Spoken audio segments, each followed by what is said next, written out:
لا حول ولا قوة إلا بالله العلي العظيم حسبنا الله ونعم الوكيل نعم المولى ونعم النصير أعوذ بالله من الشيطان اللعين الرجيم بسم الله الرحمن الرحيم حمدا لك يا ذا الجود والإحسان والفضل والطول والامتنان وصلاة وسلاما على من لا ينطق عن الهوى إن هو إلا وحي يوحى حبيب قلوبنا وشفيع ذنوبنا وطبيب نفوسنا مولانا ومولى الثقلين جد الحسن والحسين بالقاسم المصطفى محمد اللهم صل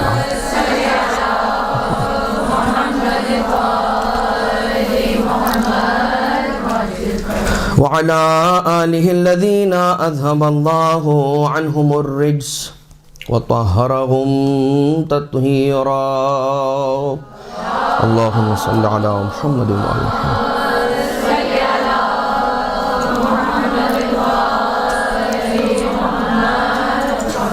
لا سيما على الإمام المنتظر والحجة الثاني عشر واللعنة الدائمة الباقية على أعدائهم ومنكر فضائلهم وغاصب حقوقهم من الأزل إلى قيام يوم الدين أما بعد آج کا جو ہمارا درس کا یہ عنوان ہے، انسان کو پروردگار عالم نے ایک مزاج، ایک فطرت عنایت کر کے پیدا کیا ہے، خلق کیا ہے، اور اس کے اندر فجورہا و تقواہا دونوں ہی چیزوں کو پروردگار عالم نے ودیت فرمایا ہے، اور دونوں چیزیں ودیت کر دینے کے بعد اللہ نے اپنے بندے کو اکیلا نہیں چھوڑا بلکہ اس کی ہدایت اور رہنمائی بھی فرمائی ہے، اور یہ کہتے ہوئے کہ انا ہدیناہ السبیل اما شاکرا و اما کفورا۔ اب ہوتا یہ ہے کہ پروردگار عالم نے جب انسان کو ایک فطرت کے ساتھ، جس کو ہم کہتے ہیں کہ ایک ڈیفالٹ ایپلیکیشن، ایک ڈیفالٹ سافٹ ویئر، ایک فرم ویئر کے ساتھ اللہ نے بندے کو خلق کیا ہے کہ اس کے اندر کچھ چیزیں جو ہیں وہ بلٹ ان موجود ہیں۔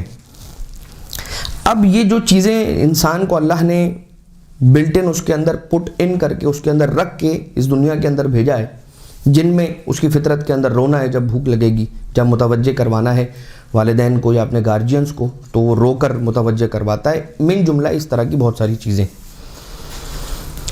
اس کے ساتھ ساتھ ترقی کا دروازہ بند نہیں ہے، اس کے لیے پروردگار عالم نے اختیار کا راستہ کھلا رکھا ہے، کیونکہ سورۃ النحل کے اندر غالباً آیت نمبر 76 کے اندر بسم اللہ الرحمن الرحیم واللہ اخرجکم من بطون امہاتکم لا تعلمون شیئا وجعل لکم السمع والابصار والافئدہ لعلکم تشکرون۔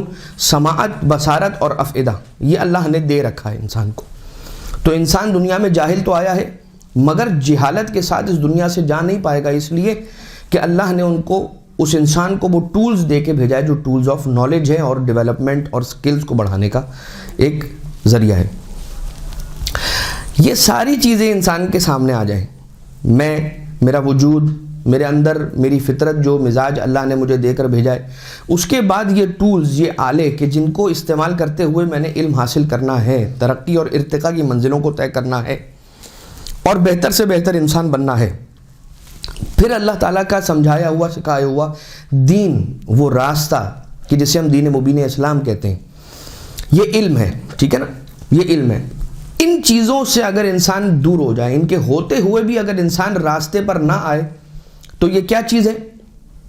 جہالت۔ جہالت کیوں ہے؟ کیونکہ مجھے پتہ ہے کہ یہ چیزیں اللہ نے دی ہیں، اس کے باوجود بھی میں کیا کرتا ہوں؟ اسے استفادہ نہیں کرتا اور اس راستے پر نہیں آتا جو پروردگار عالم کی پسند کا راستہ ہے۔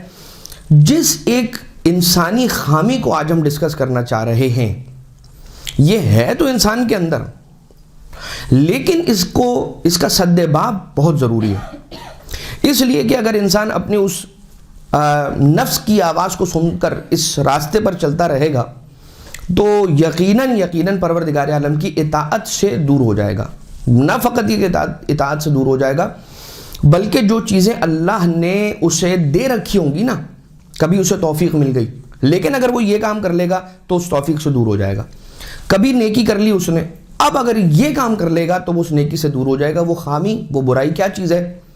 خود پسندی. عجب اسے کہتے ہیں، عربی زبان کے اندر اسے کہتے ہیں عجب، عین جیم با. خود پسندی، ناز کرنا جسے ہم کہتے ہیں، ناز کرنا، اپنی عبادت پہ ناز کرنا، اپنی اطاعت پہ ناز کرنا، اپنے حج پہ ناز کرنا، اپنے روزے پہ ناز کرنا، اپنی نماز پر ناز کرنا.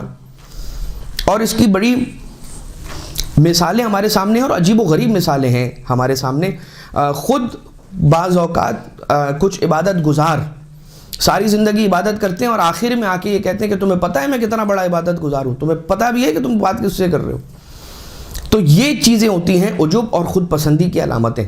لیکن اس کا آغاز ہم یہاں سے کرنا چاہیں گے کہ خود پسندی چیز ہے کیا. آپ اس بات کو جو ہم نے مقدمہ بنایا ہے نا، اس مقدمے کو اپنے ذہن کے اندر رکھیے گا تاکہ ہم ایک کچھ تھوڑی ہی دیر کے بعد انشاءاللہ ایک نتیجے تک پہنچنے والے ہیں درمیان درس میں. سب سے پہلی کیا چیز ہے؟ خود پسندی کیا ہے؟ کیا خود پسندی؟ نمبر 1، اپنے آپ کو بے عیب تصور کرنا. نمبر 2، تھوڑے سے کمال کے بعد اسے بہت بڑا اور بہت زیادہ سمجھنا. کمال انسان کے وجود سے سرزد ہو رہا ہے، مثال کے طور پہ عبادت کی صورت میں، مثال کے طور پہ خیر کی صورت میں، مثال کے طور پہ اچھائی اور نیکی کی صورت میں. کسی کو اپلفٹ کر دیا آپ نے، کسی کو آپ نے بہتر حالت کے اندر آپ اسے لے آئے، اس کے ساتھ نیکی کر دی. لیکن وہ تھوڑا سا ہی کمال ہے بھیا، لیکن آپ اسے کیا سمجھیں؟ بھائی بہت بڑا کام کر دیا ہم نے اور اب سکون سے ٹک لگا کر بیٹھ جاؤ، ساری زندگی کے لیے یہی ایک کام کافی ہے ہمارا. نمبر 3، اس کیے ہوئے کام کو اپنا کیا ہوا کام سمجھنا اور اللہ کا عطیہ نہ سمجھنا. یعنی اللہ کو مائنس کر کے مائنس اللہ کرتے ہوئے ذاتی کمال سمجھنا اسے. یہ ہے خود پسندی. مثال کے طور پر انسان عبادت کرتا ہے اور عبادت کرنے کے بعد یہ سوچے کہ یہ عبادت میں نے خود کی ہے، اپنی ذاتی صلاحیت کے بلبوتے پہ کی ہے اور یہ توفیق پروردگار عالم کی جانب سے نعوذ باللہ من ذالک نہیں تھی. یہ تو بھائی میں اٹھ گیا، میں نے صبح کو ٹھنڈی جو رات تھی اس کے اندر میں نے کمبل کو ہٹایا اور میں اس گرم بستر سے باہر آیا اور میں نے ٹھنڈے پانی سے وضو کیا اور تھر تھراتے ہوئے جو ہے وہ میں نے کپاتے ہوئے میں نے اللہ اکبر کہہ کے نماز پڑھی اور وغیرہ وغیرہ، پورا ان سو آن اینڈ سو فورتھ. کیا انسان سمجھے گا کہ یہ میں نے کیا؟ یہ خیال آ جانا کہ یہ میرا کتنا بڑا کمال ہے، الحمدللہ میرا شمار اب عبادت گزاروں میں، میرا شمار بھی ان لوگوں میں. ہاں یہ چیز ہے خود پسندی، عجب، اپنے آپ کو بڑا سمجھنا اور اس عبادت کو سے اپنے آپ کو بہت عظیم المرتبت سمجھنا انسان کو، یا اپنی کمزوری کو بھول جانا. نمبر 1، اس بارے میں خود پسندی ہوتی کیا ہے، اس کے بارے میں 2 ہمارے بڑے جید علماء، ایک شیخ بہائی رحمۃ اللہ تعالیٰ علیہ اور ایک علامہ مجلسی رحمۃ اللہ تعالیٰ علیہ، یہاں پر خود پسندی، ان کے یہاں پہ خود پسندی کا مفہوم اور اس کی تعریف کیا بیان کی گئی ہے وہ آپ کی خدمت میں عرض کرتے ہیں. انسان اپنے کام کو کیا سمجھے؟ بہت بڑا کام سمجھے اور اس پر خوش ہو کر ناز کرے، نمبر 1، اور یہ یقین رکھے کہ اس سے کوئی غلطی سرزد نہیں ہوئی، یعنی یہ سمجھ لے کہ یہ پرفیکٹ ہے جو میں نے کیا ہے. بہت سے افراد کے جو وسواس کے مرض کے اندر مبتلا ہوتے ہیں وہ کہیں نہ کہیں چھپے ہوئے انداز سے خود پسندی کا شکار ہو چکے ہوتے ہیں یا ہونا چاہ رہے ہوتے ہیں، اور وہ یہ چاہتے ہیں کہ بھائی ہماری نماز بالکل ایسی ہو کہ جیسے 14 معصومین کی نماز ہوئی تھی ایسی پرفیکٹ نماز ہو. شاید ہمارا قالب وہ قالب ہے ہی نہیں کہ جس سے اس طرح کی عبادت سرزد ہو جائے، اس لیے کہ ہماری خلقت اس بیس پر نہیں ہوئی ہے. ٹھیک، اچھا، تو یہ ایک کیا کہ انسان اپنے آپ کو بہت بڑا، اپنے چھوٹے سے کام کو بڑا کام سمجھے، اس پر خوش ہو کر ناز کرے، اور کیا یہ یقین رکھے کہ اس سے کوئی غلطی سرزد نہیں ہوئی یا نہیں ہو سکتی. ہاں، اب وہ اس کے اندر ایک ایکسیپشن یوں کر کے بیان کرتے ہیں، البتہ اگر کوئی نیک کام کرنے کے بعد ذہنی طور پر انسان کو خوشی ہو رہی ہو اور اس کی توفیق ملنے پر اللہ کا شکر ادا کرے اور اس اچھے کام کو اللہ کی طرف پلٹائے اور اس میں اضافے کی اللہ سے دعا کرے، یہ خود پسندی نہیں ہے۔ بات واضح؟ جی ہاں، کہ انسان کوئی اچھا کام، کوئی نیک کام کر کے دل میں جو خوش ہوتا ہے نا کہ یہ پروردگار عالم نے مجھے توفیق دی کہ میں یہ عبادت کر سکا، آج مجھے اتنا اچھا لگ رہا ہے کہ میں اول وقت نماز پڑھ رہا ہوں، تو یہ پروردگار عالم سے انسان جوڑ رہا ہے اس اپنے اچھے کام کو، اپنی ذات کی سے نہیں جوڑ رہا، تو یہ خود پسندی نہیں ہے۔ اب آ جائیے شیخ بہائی نے کیا کہا اس حوالے سے، تقریباً ملتی جلتی ہی بات ہے، اور ان کا کہنا بھی یہی ہے کہ کوئی کام کر کے اس لیے خوش ہو کہ اللہ نے اسے توفیق دی تھی، اور اس کے ساتھ یہ اندیشہ بھی ہو کہ ممکن ہے کہ اس کے اندر کوئی گڑبڑ، کوئی کمی، کوئی بیشی ہو چکی ہو۔ یہی وجہ ہے کہ ہمارے پاس دعا ہے تعقیبات نماز کے اندر کہ الہی حاذہی صلاتی صلیتھا لا لحاجت منک الیہا ولا رغبت منک فیہا الا تعظیما وطاعتا واجابتا لک الی ما امرتنی بہ۔ اے خدا، میں نے اپنے حاجتوں کی برآوردگی کے لیے نہیں نماز پڑھی ہے، یہ اس لیے پڑھی ہے کہ تو نے حکم دیا تھا کہ نماز پڑھنی ہے، لہٰذا میں نماز پڑھ رہا ہوں۔ اجابتا لک الی ما امرتنی بہ، تیرے امر کی اجابت کے لیے، تیرے حکم کی بجاوری کے لیے، اسے پورا کرنے کے لیے، تیرے حکم کو پورا کرنے کے لیے، لکا الی ما امرتنی بہ، جو تو نے کیا مجھے، الہی ان کان فیہا خلل او نقص من رکوعہا او سجودہا، اے خدا اگر میری اس نماز کے اندر کوئی خلل تھا، اس کے رکوع کے اندر کوئی خلل تھا، اس کے سجود کے اندر کوئی خلل تھا، اس کے قیام کے اندر، اس کے قعود کے اندر کوئی خلل تھا، فلا تؤاخذنی وتفضل علی بقبولک والغفران، اپنے قبول کے ذریعے سے، میری اس نماز کو قبول کرنے کے ذریعے سے، اور اگر مجھ سے کوئی غلطی اور کوئی خلل اس نماز کے اندر ہو گیا تو اس کو معاف کرنے کے ذریعے سے مجھ پر فضل فرما، انک علی کل شیء قدیر۔ یہ تعقیبات نماز کے اندر یہ دعا موجود ہے، مفاتیح الجنان کے اندر آپ دیکھ سکتے ہیں۔ خیر، تو شیخ بھائی نے اس انداز سے کہا کہ اللہ سے اور توفیق مانگے نیک کام کی، تو کوئی ایسا اس کے اندر مذائقہ نہیں ہے۔ لیکن اگر یہ تصور کرنے لگے کہ جو اس نے اپنے اختیار سے کیا ہے، اس نیکی کو انجام دیا ہے، یا اس کے اندر پروردگار عالم کا کوئی عمل دخل نہیں ہے اور وہ اس وجہ سے قابل احترام ہو گیا اور نعوذ باللہ من ذالک خدا پر احسان کر رہا ہے، تو پھر یہ عجب ہے۔ اور بس اس کو مختصراً اتنا سمجھ لیجئے کہ اگر کوئی یہ کہے کہ بھائی میں ایسا ہوں اور میں ویسا ہوں، تو پھر اسے خود پسندی کہا جائے گا۔ یعنی کہ یہ کس کا الٹ ہو گیا؟ یہ حلم اور بردباری کا الٹ ہو گیا، یہ تواضع اور انکساری کا الٹ ہو گیا۔ اب اگر جب ہم یہ کہتے ہیں کہ حلم اور بردباری کا الٹ ہو گیا، تواضع اور انکساری کا الٹ ہو گیا، اپوزٹ ہو گیا، تو اس کے معنی کیا ہوئے کہ یہ کیا کس چیز کے بہت قریب قریب آ کر محسوس ہونے لگی یہ چیز، خود پسندی؟ تکبر۔ بہترین، تکبر۔ یہ تکبر تو نہیں ہے، لیکن اس کی وجہ سے تکبر انسان کے دل میں پیدا ہوتا ہے۔ یعنی جو چیز تکبر کا بیج ہے نا، اسے خود پسندی کہتے ہیں۔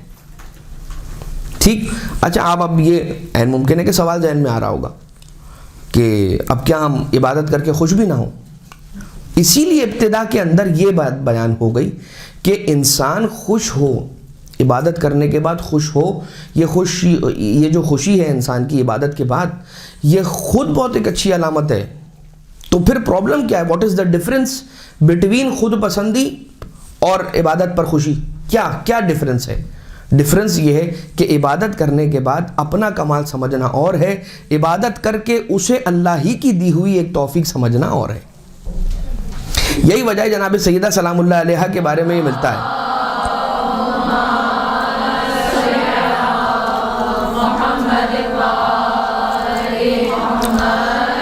یہ ایک انڈرسٹوڈ اور ایک طے امر ہے کہ بغیر اہل بیت اطہار علیہم الصلوۃ والسلام سے اپنی کسی بات کو جوڑے ہماری بات آگے بڑھ ہی نہیں سکتی۔ مدینہ منورہ کے اندر فجر کا وقت ہوا، لوگوں کے دیواروں سے سفید رنگ کا نور نکلنے لگا، لوگ اچانک سے ایک مرتبہ جاگ گئے، بیدار ہو گئے، جو نہیں اٹھنا چاہ رہے تھے وہ بھی اٹھ گئے اور رسالت مآب کے پاس گئے مسئلہ لے کر، اور جب گئے تو دیکھا کہ اور بھی افراد ہیں۔ پتہ چلا کہ پورے مدینے کے اندر یہ ہو رہا ہے کہ وقت فجر جو ہے وہ ہر ایک مدینہ کے رہنے والے شخص کے گھر کی دیوار سے سفید رنگ کا نور طلوع ہو رہا ہے۔ رسالت مآب نے ساروں کو کہا کہ جاؤ اگر دیکھنا چاہتے ہو کہ اس نور کا مرکز کیا ہے، منبع کہاں ہے، کہاں سے یہ نور طلوع ہو رہا ہے، تو جاؤ اس دروازے پر. اور وہ دروازہ تھا جناب سیدہ سلام اللہ علیہا کے گھر کا دروازہ. اللہم صلی علی محمد و آل محمد.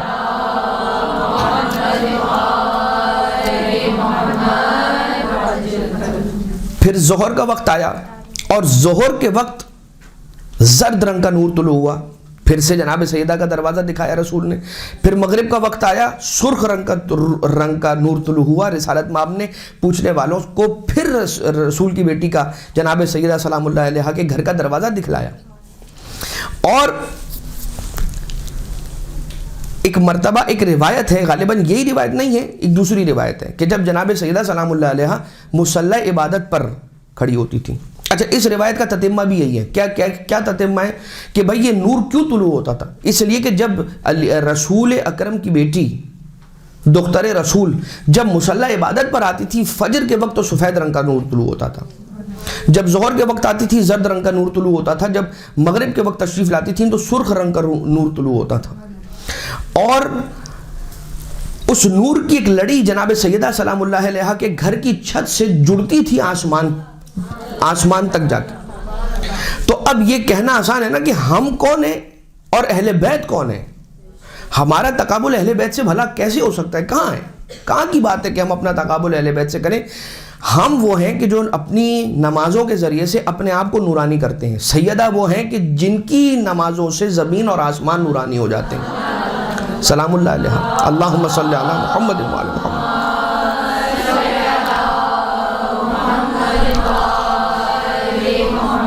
اچھا، خود پسندی جہالت کی قسموں میں سے بھی ایک قسم ہے، جہالت کی اقسام میں سے ایک قسم ہے خود پسندی. ٹھیک ہے، بہت آسانی کے ساتھ ہم یہ کہہ سکتے ہیں کہ یار تم نے ایک تو عبادت بھی کی، اس کے بعد اللہ پہ احسان کیا کیا عبادت کر کے. جب انسان عبادت کر کے اللہ پہ احسان کرتا ہے نا، یا اس میں یہ فیل آتی ہے اس کے اندر، یہ احساس پیدا ہوتا ہے کہ یار کیا کمال کہ آج میں نے عبادت کی، بھائی واہ مزہ آ گیا، یہ اللہ پر احسان کرنے کے جیسا ہے. اچھا خیر، اب روایتوں میں کیا ہے میں وہ کہتا ہوں، اپنی جانب سے کیا میں عرض کروں. بس ایک بات اس کی روایتیں بیان کرنے سے پہلے میں آپ کی خدمت میں عرض کرتا ہوں. جہل کی دو بڑی قسمیں ہیں، ایک ہے جہل بسیط، ایک ہے جہل مرکب. ٹھیک، منطق جنہوں نے پڑھ رکھی ہوگی ان کو یہ ٹرمینالوجیز معلوم ہوں گی. اس کو اگر سمپلیفائی کر کے بیان کیا جائے کہ کیا ہوتا ہے جہل بسیط اور کیا ہوتا ہے جہل مرکب، تو آسان ترین الفاظ میں یہ کہا جا سکتا ہے کہ دو طرح کے جاہل ہوتے ہیں. ایک وہ جاہل ہوتا ہے کہ جو جانتا ہے کہ میں جاہل ہوں، اور دوسرا ایسا جاہل ہوتا ہے کہ جو یہ بھی نہیں جانتا کہ میں جاہل ہوں. اب ان دونوں میں سے کون سا بڑا جاہل ہوا؟ دوسرا والا بڑا جاہل ہوا، جو یہ بھی نہیں جانتا کہ میں جاہل ہوں. بیچارہ اتنا بڑا جاہل ہے. ایک تو جاہل ہے، اس کے بعد اس بارے میں بھی جاہل ہے کہ نہیں جانتا کہ جاہل ہے. ٹھیک، اس کے لیے فارسی کا ایک شعر ہے، دو مصرے ہیں. آن کس کے ندانت و ندانت کے ندانت، در جہل مرکب ابد الدہر بماند. کہ جو نہیں جانتا اور نہیں جانتا کہ نہیں جانتا، وہ جہل مرکب کے اندر ہمیشہ ہمیشہ کے لیے پڑا رہ جاتا ہے. اچھا، اب فرق کیا ہوتا ہے؟ میں اسے خود پسندی تک پہنچانا چاہ رہا ہوں نا جہل مرکب کو. تو کیسے؟ ایک شخص جو جاہل ہے، آپ اس کو جا کر کہیں گے نا کہ یار یہ ایک جہالت کا کام آپ سے ہو گیا ہے، مجھے اندازہ ہے کہ یہ غلطی سے نادانی سے ہوا ہے. وہ کہے گا کہ یار آپ کا بہت شکریہ کہ آپ نے میری رہنمائی کی، آپ نے مجھے بتا دیا، میں تو آپ کا احسان مند ہوں، آپ میرے محسن ٹھہرے. ایک مرتبہ آپ جا کر جب کسی سے کہتے ہیں کہ تم نے یہ کام ایسا کیا، یہ ایسا نہیں ایسا ہے، کہتے تم جانتے ہو میں کون ہوں؟ تمہیں پتہ ہے کہ میں ماہ رجب، شعبان، ماہ رمضان 3 مہینے مسلسل روزے رکھتا ہوں، تمہیں پتہ ہے؟ تم یہ 3 مہینے مسلسل روزے رکھتے ہو، یہ اس بات کی دلیل ہو ہی نہیں سکتا کہ تم سے غلطی نہیں ہو سکتی. ٹھیک ہے، یہ کیا کر رہا ہے؟ خود پسندی کر رہا ہے. مگر کس وجہ سے خود پسندی کی راہ پر چڑھ گیا، چل پڑا؟ کیوں؟ جہل مرکب کی وجہ سے. اسے پتہ ہی نہیں ہے کہ یہ جو اس نے کیا ہے دراصل اس کی اپنی حیثیت اور اپنی وقت کیا ہے. ایک بندہ خدا، ایک اللہ کے ایک غلام کی حیثیت کیا ہوتی ہے؟ وہ اسے نہیں پتا. اللہ کا اپنے آپ کو غلام سمجھتا سمجھتا سمجھتا سمجھتا کب اس نے اپنے آپ کو اللہ کا آقا ماننا شروع کر دیا اسے معلوم ہی نہیں ہوا, اسے پتہ ہی نہیں چلا. مولا کائنات علیہ السلام کا وہ جملہ یاد رکھیے گا کہ میں تم سے کہتا ہوں کہ آؤ تو تم کہتے ہو کہ گرمی بہت ہے, جنگ پر جا رہے ہیں یا کسی امر کی طرف مولا کائنات علیہ السلام چل پڑ رہے ہیں, تو مولا نے جب بلایا مدد کے لیے تو کہا کہ ابھی بہت گرمی ہے, جب گرمیاں ختم ہوں گی پھر آئیں گے. پھر بلایا تو کہا ابھی بہت سردیاں ہیں, جب یہ سردیاں کم. تو مولا کائنات علیہ السلام کا ایک جملہ ہے, آقا فرماتے ہیں کہ کبھی کبھار مجھے ایسا لگتا ہے کہ میں تمہارا نہیں بلکہ تم میرے آقا ہو یا میرے امام ہو یا جو کچھ بھی. تو اب یہاں جہل مرکب, دراصل خود پسند انسان کیا ہوتا ہے, ایک ایلیوژن کے اندر, ایک خام خیالی کی دنیا کے اندر زندگی گزار رہا ہوتا ہے, ناواقف ہوتا ہے, اور اس بات سے بھی ناواقف ہوتا ہے کہ وہ ناواقفیت کا شکار ہے. ٹھیک ہے, مولا امیر المومنین حضرت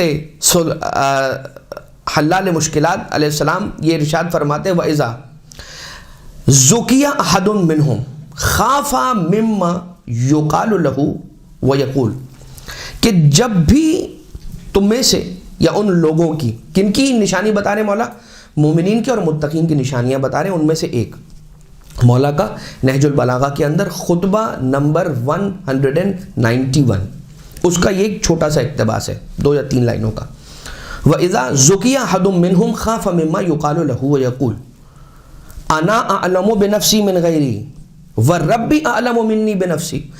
جب ان لوگوں کی کوئی آ کے تعریف کرتا ہے کسی بھی حوالے سے, تو وہ یہ کہتے ہیں کہ بھائی مت کرو میری تعریف, اس لیے کہ اپنے آپ کو میں تم لوگوں سے زیادہ بہتر جانتا ہوں, مت کرو میری تعریف. ٹھیک, وَرَبِّي أَعْلَمُ مِنِّي بِنَفْسِي, اور میرا رب تو جو میں اپنے بارے میں جانتا ہوں نا, اس سے بھی زیادہ میرا رب میرے بارے میں جانتا ہے. تو وہ بے چین ہو جاتے ہیں, خافا مما یقال لہو, خوف میں آ جاتے ہیں اس چیز سے کہ جو ان کے بارے میں کہا جاتا ہے. ہمارے یہاں کیا کہا جاتا ہے, ارے نہیں یہ تو اللہ کا کرم ہے, ارے نہیں بس اللہ کا شکر ہے, ارے نہیں بس ارے نہیں. کیا بھائی آپ کہیں, مولا کائنات نے ارشاد فرمایا کہ ان کی نشانی ہے کہ چپ کر کے اپنی تعریف سنتے نہیں رہتے ہیں بلکہ خوف میں مبتلا ہو جاتے ہیں. اچھا, دل کی کیفیت ہے خوف, یہ صرف ظاہری زبانی خوف نہیں ہے. خاف مما یقال لہو, وہ خوف میں آ جاتے ہیں اس بارے میں جو ان کے بارے میں کہا جا رہا ہوتا ہے. وَيَقُولُ, اور وہ یہ کہتے ہیں کہ انا اعلم بنفسی من غیری, کہ میرے غیر جتنے بھی ہیں تم سب سے زیادہ میں اپنے آپ کو جانتا ہوں. تم رہنے دو, یہ تعریف نہ کرو, میں اپنے آپ کو زیادہ جانتا ہوں بھیا, اور جتنا میں جانتا ہوں نا اپنے آپ کو, اس سے زیادہ میرا رب مجھے جانتا ہے.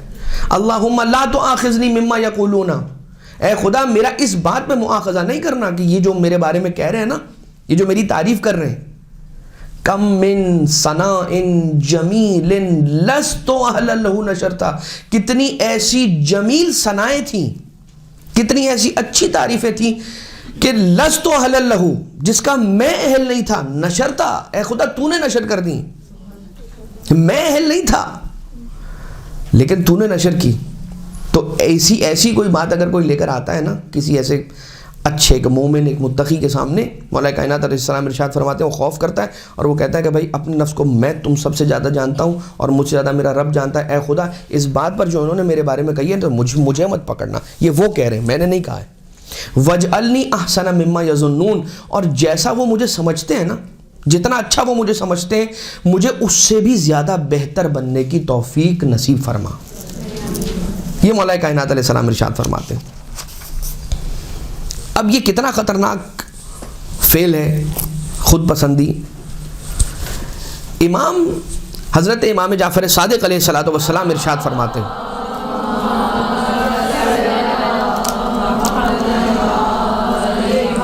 مولا ارشاد فرماتے ہیں ان اللہ علم ان الذنب خیر للمؤمن من العجب, کہ ایک مومن اگر گناہ کرتا ہے نا تو یہ اس کے عجب کرنے سے زیادہ بہتر ہے. مطلب وَلَوْلَا ذَلِكَ مَبْتَلَى مُؤْمِنٌ بِذَنْبٍ أَبَدًا, اگر ایسا نہ ہوتا تو مومن کبھی بھی گناہ میں پڑتا ہی نہیں. اس کے معنی کیا ہوئے, مومن جب گناہ کر لیتا ہے تو گناہ کر کے کیا کرتا ہے, فوراً پشیمانی ہوتی ہے. اور عجب کیا ہے؟ عجب ہوتا ہی نہیں ہے مگر یہ کہ کسی نیک کام پہ. تو مولا امام صادق علیہ السلام کیا فرما رہے کہ ایک شخص کا گناہ کرنا بہتر ہے، مومن کا گناہ کرنا اس کے عجب کرنے سے بہتر ہے.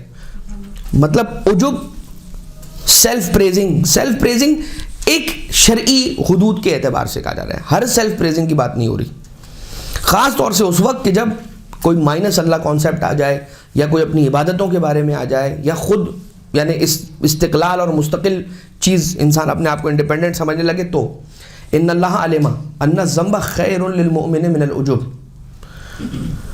کہ اگر کسی مومن سے گناہ ہو جاتا ہے نا، یہ اچھی حالت ہے اس کی، یہ پھر بہتر ہے کس سے؟ عجب سے. کیوں؟ اس کو بہت ڈیٹیل کے اندر کتابوں کے اندر اس حدیث کو ڈسکس کیا گیا. خود پسندی کا جو گناہ ہے نا، یہ گناہ قلب ہے، اور جو ذنب ہے یا ذنوب ہے وہ گناہ اعضاء ہیں، اعضاء و جوارح ہیں. اچھا، اب اس سے ہوگا کیا؟ امام علیہ السلام مزید ارشاد فرماتے ہیں کہ من دخلہ العجب ہلک، جس میں عجب داخل ہو گیا وہ سمجھ لیجیے ہلاک ہو گیا. میں اس کی چھوٹی سی دنیاوی اگزامپل دے دوں آپ کی خدمت میں. ایک انسان ہے، ایک کلاس کے اندر بیٹھتا ہے، آہستہ آہستہ اس میں یہ خیال کسی نے انجیکٹ کر دیا یا اس میں ڈیولپ ہو گیا، خود بخود اس کے اندر آ گیا کہ میں یہاں سیکھنے کے لیے نہیں آتا، اس لیے کہ یہ جو استاد ہیں، یہ جو ہمیں سکھانے کے لیے آتے ہیں، یہ کچھ جانتے وانتے نہیں ہیں، ان کو کوئی علم نہیں ہے. یا یہ سمجھ لے کہ ان سے بڑا عالم میں ہوں، یا یہ سمجھ لے کہ مجھے کچھ سیکھنے کی ضرورت نہیں ہے، یا میں کمپلیٹ ہو چکا ہوں، جتنا مجھے سیکھنا تھا میں نے سیکھ لیا. جب انسان اس منزل پر آ جاتا ہے نا، تو پھر کیا ہوتا ہے؟ اس میں مزید سیکھنے کے دروازے بند ہو جاتے ہیں. آپ دیکھ لیجئے بہت سارے ایسے افراد ہوتے ہیں جن کو آپ سمجھانے کی کوشش کرتے ہیں، وہ کہتے ہیں کہ بھائی ہمیں مت سمجھاؤ.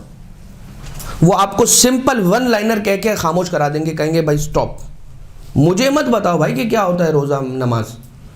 ہم 35 سال ہو گئے ہم کو نماز روزہ رکھتے ہوئے. تو 35 سال ہو گئے وہ تو بات ٹھیک ہے، لیکن کیا اس بات کا امکان ہے کہ آپ کا وضو غلط ہو؟ کیا اس بات کا امکان ہے کہ آپ کے مخارج، تجوید یہ آپ کی غلط ہو؟ کیا کوئی اس میں سواد کی مسٹیک ہو یا ہا کی مسٹیک ہو یا زواد کی مسٹیک ہو، والا زوالین والی جو زواد ہے شاید اس کی مسٹیک ہو؟ کیا اس بات کا احتمال ہے یا نہیں؟ اگر اس بات کا احتمال ہے تو آپ ضرور اس کو امپروو کر سکتے ہیں. یہاں پہ کیا ہے؟ جس کے دل میں عجب داخل ہو گیا، سمجھ لیجئے ہلاک ہو گیا. کیسے ہلاک ہو گیا بھائی؟ ایسے ہلاک ہو گیا کہ اب وہ رب ذوالجلال سے توفیق مانگے گا ہی نہیں، اس لیے کہ وہ جو کر رہا ہے اپنی سیلف صلاحیتوں اور ایبلٹیز پہ کر رہا ہے، اللہ کی توفیق سے تھوڑی کر رہا ہے.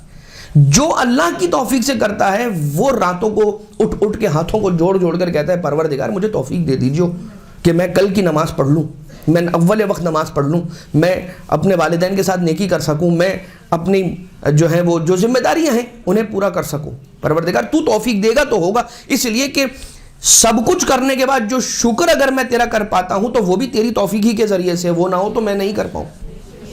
کتنی مرتبہ ایسا ہوتا ہے کہ ہم یہ سوچتے ہیں کہ آج میں زیارت عاشورہ پڑھوں گا 100 سلام اور 100 لعن کے ساتھ، لیکن ہوتا کیا ہے؟ نہیں پڑھ پاتے.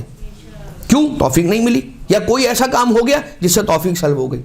یا کبھی ایسا بھی ہوتا ہے، آپ یہ دیکھیں کہ جو شخص مسلسل نماز پڑھنے کے لیے مسلسل جو پڑھ رہا ہوتا ہے، روز اٹھ رہا ہے نماز شب کے لیے، اس کے دل میں بھی یہ خیال آ سکتا ہے کہ الحمدللہ بھائی میں تو روز اٹھتا ہوں.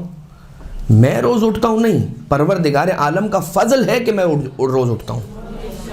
یہ اہل بیت کی نظر کرم ہے کہ میں روز اٹھتا ہوں. مثال کے طور پر میں نے کل زیارت وارثہ پڑھی، زیارت وارثہ پڑھ کے سو گیا، میری اچانک آنکھ کھل گئی. یہ کوئی 6 سال کے بعد ایسا ہوا. کیوں؟ ایک حوالہ ہے درمیان میں، اہل بیت اطہار کی مدد آپ کے شامل حال ہو گئی. کیوں؟ کیونکہ آپ کو 6 سال بعد یاد آ گیا کہ زیارت وارثہ پڑھنی ہے، شب جمعہ تھا، آپ نے وہ پڑھی، پروردگار عالم کو پسند آ گئی آپ کی یہ بات، آپ کو اس نے ایک اور توفیق دے دی، اس کے انعام میں آپ کو ایک اور توفیق دے دی. تو وہ جو آپ نے کل رات میں زیارت وارثہ پڑھی تو وہ بھی کیا آپ کے اپنے ذہن کے اندر آ گئی اور آپ کی اپنا کمال تھا؟ وہ یہ ذہن میں کس نے ڈالا آپ کے؟ جو 6 سال تک نہیں تھا، آپ کیسے آ گیا اچانک؟ اب یہ پوری ایک چین ہے, آپ اس کو دیکھتے چلے جائیے, اس کے پیچھے یقیناً کوئی نیک عمل ہوگا کہ جس کی وجہ سے آپ کو ایک دوسرا نیک عمل, ایک چین بنائیے. تو ہر چیز کو اللہ سے جوڑتے چلے جائیے. یہ خود شکر کی قسموں میں سے اور ایک قسم ہے کہ اللہ کی دی ہوئی توفیق پر شکر کرنا. اور جب انسان کسی اللہ کی دی ہوئی نعمت پر شکر کرتا ہے, لئن شکرتم لازیدنکم, تو جیسے جیسے آپ اللہ کی دی ہوئی چاہے توفیق کی صحیح, مگر تحفہ توفیق پر اس کا آپ نے شکر کیا تو آپ کے اس توفیق کے اندر اضافہ ہو جائے گا. آپ کو بہت زیادہ توفیق ملنے لگے گی نیک کام کرنے کی. ایک شخص سے بیٹھا ہوا ہے, چاہے وہ حرم مولا امیر کائنات علیہ السلام میں بیٹھا ہوا ہے یا علیہ الصلاۃ والسلام,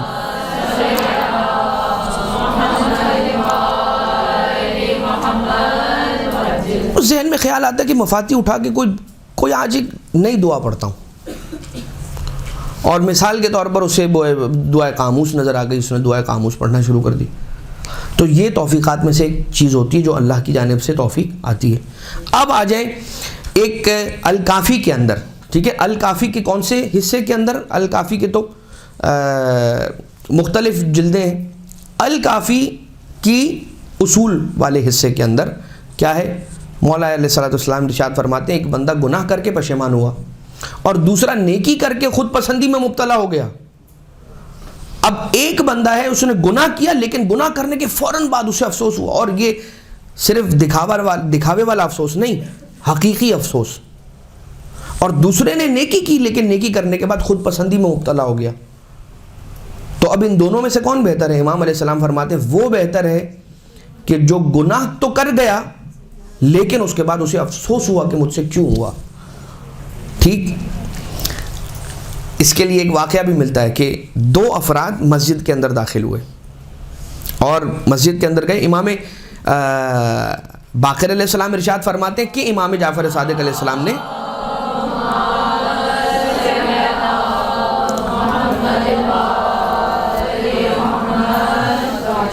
یعنی چھٹے امام علیہ السلام نے پانچویں امام علیہ السلام سے روایت فرمائی کہ دو اشخاص مسجد میں داخل ہوئے, ایک فاسق تھا ایک عابد تھا, اور جب باہر آئے ہیں تو بالکل اپوزٹ ہو چکا ہے.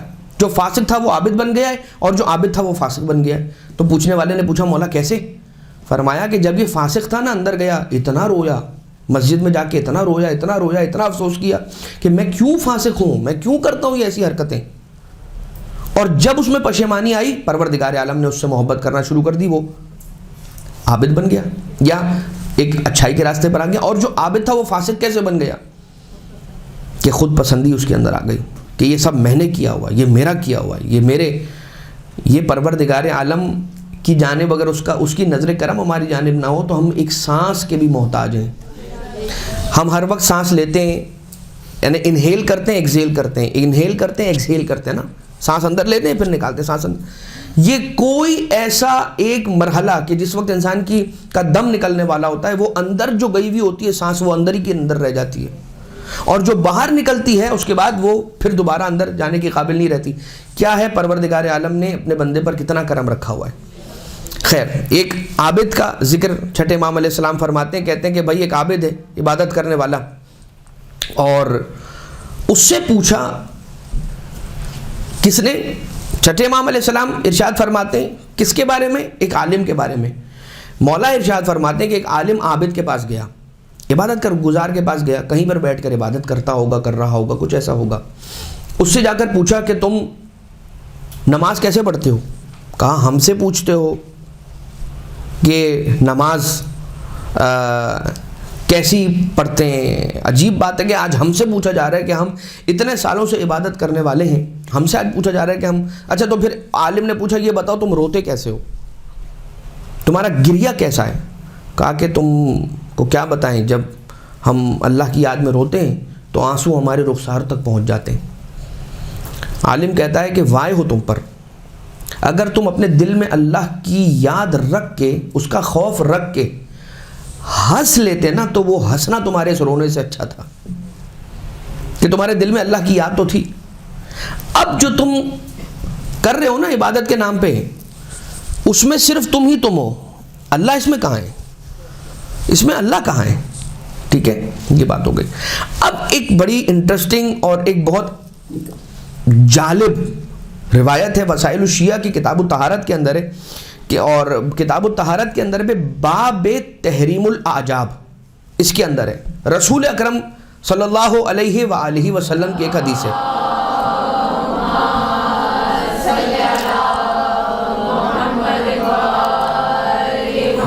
اِنَّ مِنْ عِبَادِي سے شروع ہوتی ہے کہ رسول فرماتے ہیں کہ کچھ ایسے لوگ ہیں کہ جو اللہ کے بندوں میں سے ہیں کہ جو رات کو اٹھ کر عبادت کرنے کے لیے بہت کوشش کرتے ہیں.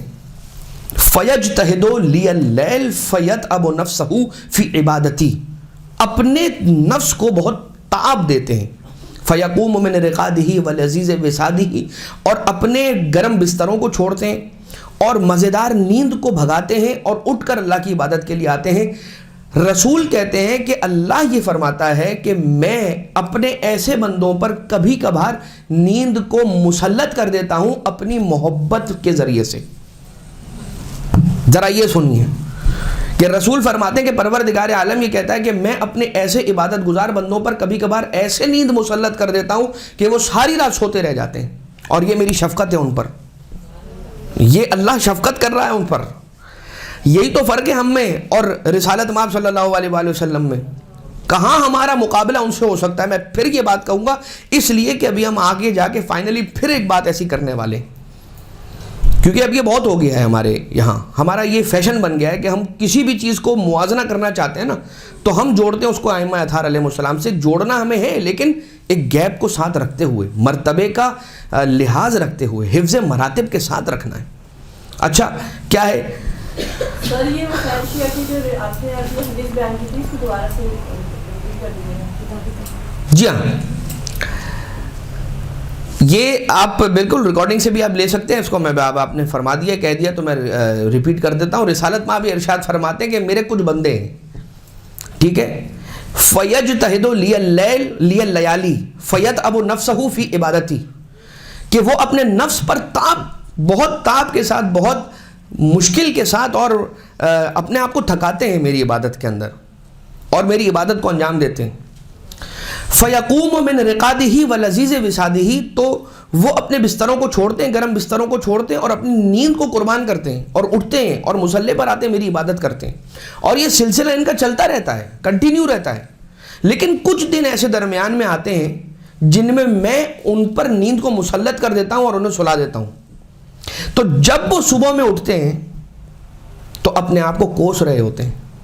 میں ان کا اپنے آپ کو یہ کوسنا پسند کرتا ہوں. میں پسند کرتا ہوں کہ اگر ان سے کبھی اس طرح کی عبادت چھوٹ جائے تو وہ افسوس کریں. وہ اس چیز سے بہتر ہے. اب یہ پھر رسالت مآب ارشاد فرماتے ہیں آگے کہ اگر اللہ ان پر یہ اپنا فضل نہ کرتا، ان پر شفقت نہ کرتا اور نیند کو ان پہ مسلط نہ کرتا تو ایک ایسا وقت آتا کہ وہ خود پسندی میں مبتلا ہو جاتے کہ ہم جیسا کون ہوگا کہ جس کی نماز شب قضا ہی نہیں ہوتی. ٹھیک، یہ اور بات ہے کہ مسلسل پڑھتے رہنا اور اس کے بعد خود پسندی نہ کرنا، یہ ایک اس سے بہتر سٹیج ہے. لیکن رسالت مآب فرماتے ہیں کہ اگر کوئی شخص اس طرح سے عبادت کرتا ہوا درمیان میں کبھی اس پر نیند مسلط ہو جائے اور وہ سو جائے تو یہ اللہ کی شفقت سمجھ کر اپنے آپ کو اسی راستے پر رکھے عبادت کے. یہ انسان کے ساتھ کرتا ہے خدا کہ سلا دیتا ہے، اور اپنے حبیب کو سلاتا نہیں ہے. اپنے حبیب کو کہتا ہے یا ایھا المزمل یا ایھا المدثر قم فانذر یا ایھا المزمل قم اللیل الا قلیلا. رات میں آپ جاگا کریں لیکن تھوڑا کم. ٹھیک، تو پروردگار عالم. اب آ جائیے حضرت عیسیٰ علیہ السلام. حضرت عیسیٰ علیہ السلام جا رہے ہیں. اچھا، حضرت عیسیٰ علیہ السلام کی شریعت کے اندر کیا تھا؟ سیر و سیاحت ان کی شرع کے اندر واجب تھی. ان کی شریعت کے اندر فرض تھا لوگوں کا سیر و سیاحت کرنا. ٹورزم جو تھی سمجھ لیجئے کہ وہ حضرت عیسیٰ علیہ السلام کی شریعت کے اندر کیا تھی؟ واجب. اب بہت سے لوگوں کو حضرت عیسیٰ علیہ السلام کی شریعت میں جانے کا بہت دل کرے گا، لیکن وہاں نہ جائیں. اللہ نے بہتر شریعت کے اندر رکھا ہے، تو یہاں سیر و سیاحت کے لیے وہاں جانے سے بہتر ہے سیر و سیاحت کو اسی شریعت میں لے آئیے. اس طرح شریعت میں لے آئیے، ایڈ کر دیجئے. نہیں کہا جا رہا کہ ضرور انسان اسے اپنی زندگی کا حصہ بنائے، کہ جتنا انسان سفر کرتا ہے اس سے سیکھتا ہے.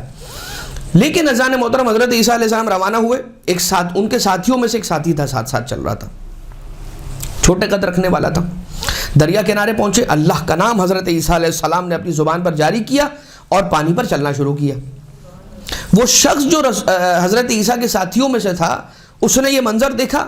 ایک مرتبہ اس نے بھی اسی طرح سے، اب ظاہر سی بات ہے حضرت عیسیٰ علیہ السلام کی ہم نشینی میں ہے تو کچھ تو سیکھ لیا ہوگا اس نے، تو اس یقین کے ساتھ اس نے ایک مرتبہ کہا، اللہ کا نام لیا، پڑھا، اور وہ بھی پانی پر چلنے لگا جیسے حضرت عیسیٰ علیہ السلام چل رہے ہیں.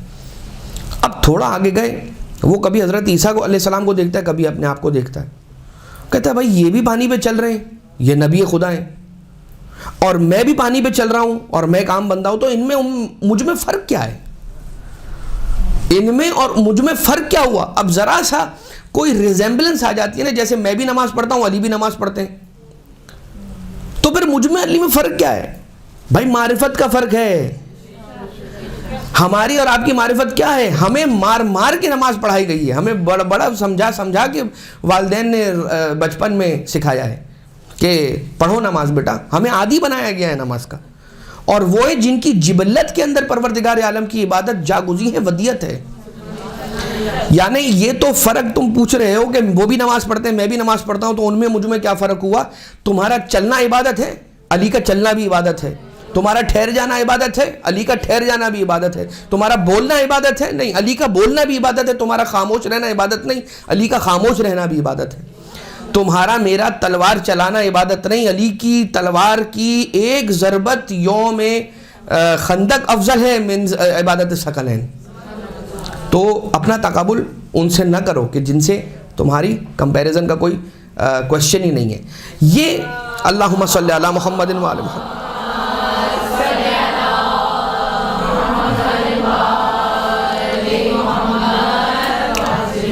بس آخری یہ تتمہ اب آپ کی خدمت میں عرض کر دیتا ہوں. امام چہارم مولا سید الساجدین علیہ السلام کی خدمت میں ان کی کثرت عبادت کو دیکھ کر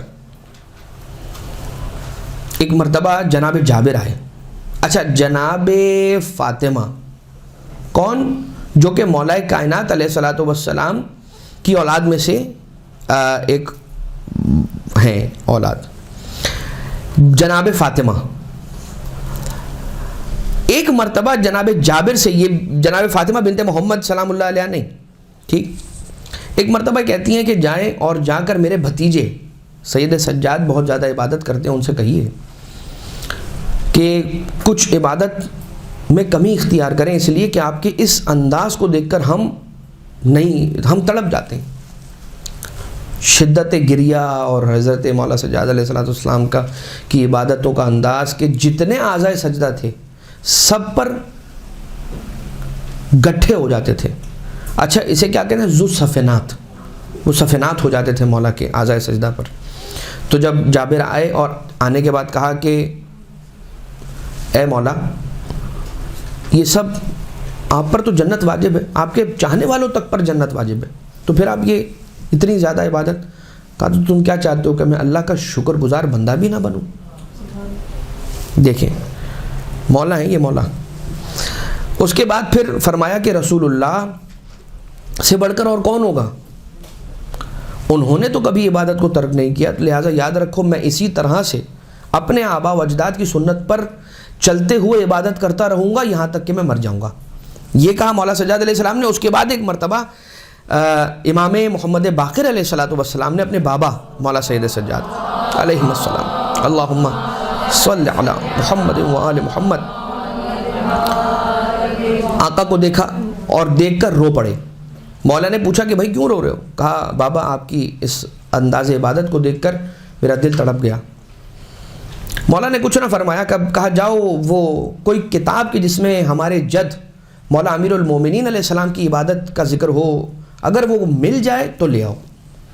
اور امام باقر علیہ السلام تشریف لے گئے اور ایک کتاب لے کر آئے جس کے اندر مولا کائنات علیہ السلام کی عبادت کا احوال اور اس کی کیفیت لکھی ہوئی تھی. اس کتاب کو کھول کر پڑھا. اب مولا سجاد علیہ السلام رونے لگے اور کتاب کو بند کیا. روایت کہہ رہی ہے کتاب کو بند کیا اور ایک جانب رکھا اور کہا میں کہاں امیر المومنین جیسی عبادت کر سکتا ہوں، میں امیر المومنین جیسی نماز کہاں پڑھ سکتا ہوں. یہ کہہ کر کتاب بند کر کے رکھ دی۔ کیا فرماتے ہیں کہ یاد رکھو اب علی وہ کہ جن کی عبادت کا تقابل سید سجاد علیہ السلام کہہ رہے ہیں میں بھی نہیں کر سکتا۔ ٹھیک، بس یہ بات یہاں پر ختم ہو گئی۔ آخری ایک بات، ہارون الرشید والا واقعہ تو آپ کو ضرور یاد ہوگا کہ ہارون الرشید کے پاس ایک وائز، اب کچھ کتابوں میں وائز کے نام سے آیا ہے، کچھ کتابوں میں آیا کہ بہلول نے آ کے سوال کیا کہ ہارون یہ بتا کہ کسی صحرا میں ہو اور پیاس کی اتنی شدت ہو کہ پیاس سے مرنے والا ہو تو کتنی قیمت دے کر وہ پانی خریدے گا کہ جو تیری جان بچا لے جائے؟ کہا اپنی آدھی سلطنت دے دوں گا۔ کہا کہ اچھا جب پانی پی لے گا تو رفع حاجت کی خواہش ہو جائے گی، اور اتنی سخت طرح سے تجھے حاجت ہو جائے کہ اگر رفع حاجت کے لیے نہ گیا اور وہ پانی جو تیرے گردوں کے اندر موجود ہے وہ تیرے وجود سے باہر نہ آئے تو مر جائے گا، تو اب اس کی کیا قیمت دے گا؟ کہا باقی آدھی سلطنت بھی دے دوں گا۔ تو وہ شخص کہتا ہے چاہے بہلول ہو یا کوئی واعظ ہو کہ اے بادشاہ ہارون، وہ سلطنت کی جس کی قیمت کل ایک پانی کا گلاس ہو، کہ جسے ایک مرتبہ خریدنے کے لیے آدھی رقم دے رہا ہے اور اس کے بعد اس کے اخراج کے لیے آدھی قیمت دے کر ختم کر رہا ہے، اس پر عجب اور اس پر خود پسندی اور اس پر غرور اور تکبر کیسا؟ اس دعا کے ساتھ کہ پروردگار ہمیں اپنا خالص بندہ بننے کی توفیق عنایت فرمائے، اہل بیت اطہار علیہ السلام کی حیات اور ان کی عبادت کو اپنے لیے نمونہ عمل ہمیں بنانے کی توفیق عنایت فرمائے، جیسا خدا و رسول و اہل بیت علیہ السلام ہمیں دیکھنا چاہتے ہیں ویسا ہمیں بننے کی توفیق نصیب ہو۔ صاحب الامر والعصر والزمان آقا کے ظہور میں تعجیل فرمائے، ہمیں آقا و مولا کے آوان و انصار میں شمار فرمائے۔ ربنا تقبل منا انک انت السمیع العلیم بجاہ محمد و آلہ الطیبین الطاہرین۔